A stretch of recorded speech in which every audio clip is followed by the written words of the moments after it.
بسم اللہ الرحمن الرحیم۔ السلام علیکم ڈیئر اسٹوڈنٹس جیسا کہ ہم نے اسٹارٹ کیا ہے کلاس 9 کی بایولوجی، تو اس میں آج کا جو ٹاپک ہے ہمارا اس میں ہے مسلم سائنٹسٹ اینڈ دیئر کنٹریبیوشنز۔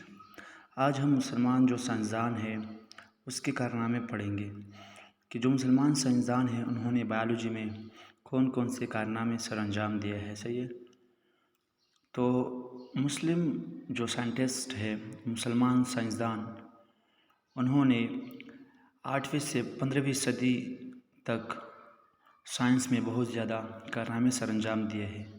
صحیح ہے، اس کے جو نظریات تھے وہ سائنس میں استعمال ہوئے ہیں۔ صحیح ہے، مختلف نظریات انہوں نے پیش کیے ہیں، مختلف تجربات مسلمان سائنسدانوں نے کیے ہیں، اور پھر انہی تجربات کو، انہی نظریات کو استعمال کر کے، مختلف ایکسپیریمنٹس کر کے انہوں نے مختلف ایجادات کیے ہیں۔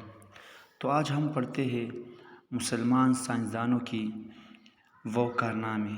تو سب سے پہلے ہم پڑھتے ہیں جابر بن حیان کے بارے میں، جو کہ 721 کو پیدا ہوا اور 1815 میں اس کی وفات ہوئی ہے۔ صحیح ہے، تو یہ جو جابر بن حیان ہے یہ ایران میں پیدا ہوئے تھے، اور اس کو جابر بن حیان کو فادر آف کیمسٹری بھی کہتے ہیں، اور انہوں نے مختلف جو ایکسپیریمنٹس ہیں وہ کیمسٹری میں کیے ہیں۔ انہوں نے مختلف بکس لکھے تھے، پلانٹ پہ بھی، اینیمل پہ بھی۔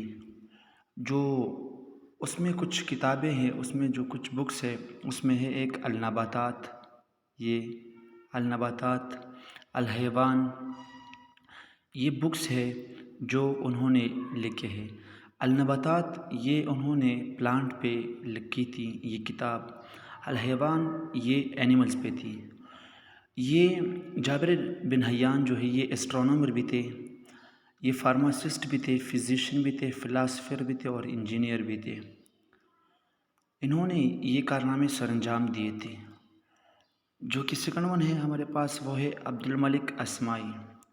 یہ بصرہ میں پیدا ہوئے تھے، اور اس کو اینیمل سائنس کا اسپیشلسٹ کہا جاتا ہے۔ وہ کیا تھا؟ اینیمل سائنس کا اسپیشلسٹ تھا۔ انہوں نے مختلف کتابیں لکھی تھی، جانوروں پہ بھی اور پلانٹس پہ بھی۔ اس کے جو بکس ہے اس میں ہے الخیل، جو کہ انہوں نے ہارسز کے بارے میں لکھی تھی، گھوڑوں کے بارے میں۔ پھر الابل اس کی دوسری کتاب ہے جو اس نے اونٹوں کے بارے میں لکھی تھی۔ تھرڈ ون اس کی جو کتاب ہے انہوں نے شیپس کے بارے میں لکھی تھی، اور جو فورتھ ون ہے الوحوش، انہوں نے وائلڈ اینیملز جو جنگلی جانور ہوتے ہیں ان کے بارے میں لکھی تھی۔ جو اس کی ایک کتاب ہے خلق الانسان، اس میں انہوں نے ہیومن یعنی انسانی جسم کے مختلف اعضاء کو انہوں نے ڈسکس کیا تھا، بیان کیا تھا۔ پھر جو ہمارے پاس ہے تھرڈ ون ابو علی سینا، یہ بخارا میں پیدا ہوئے تھے۔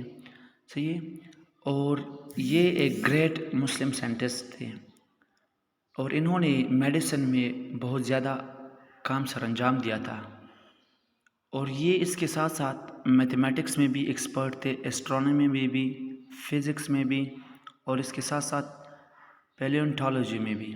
صحیح ہے، he worked on the structure, function and disease of eye. انہوں نے آئی کے، آنکھ کے اسٹرکچر پہ، فنکشن پہ، اور اس کی بیماریوں پہ کام کیا تھا۔ انہوں نے 130 کیا لکھی تھی؟ He describe 130 disease in his book. صحیح ہے، جس کا اس نے 130 ایسی بیماریوں کا ذکر کیا تھا اپنے بک میں، اور اس کی جو کتاب ہے ہز بک القانون فی الطب was translated to many European language. اس کی جو کتاب تھی قانون فی الطب، جو کہ میڈیسن کے بارے میں یا میڈیکل کے بارے میں تھی، اس کو یورپین لینگویج میں بھی کیا کیا تھا؟ ٹرانسلیٹ کیا تھا۔ پھر ہمارے پاس ہے ابو عثمان عمر الجاحظ۔ انہوں نے جو فیمس بک لکھی تھی الحیوان، اس میں انہوں نے اپنے آبزرویشنز جو کہ اینیملس پہ کیے تھے وہ بیان کیے تھے، جیسا کہ seasonal migration of fish in river, جو کہ سیزنل مائیگریشن ہوتی ہے فشز کی ریورز میں. صحیح ہے. Similarly he describe the life system of N اینٹ. انہوں نے لائف سسٹم آف اینٹ کو بھی ڈسکرائب کیا تھا.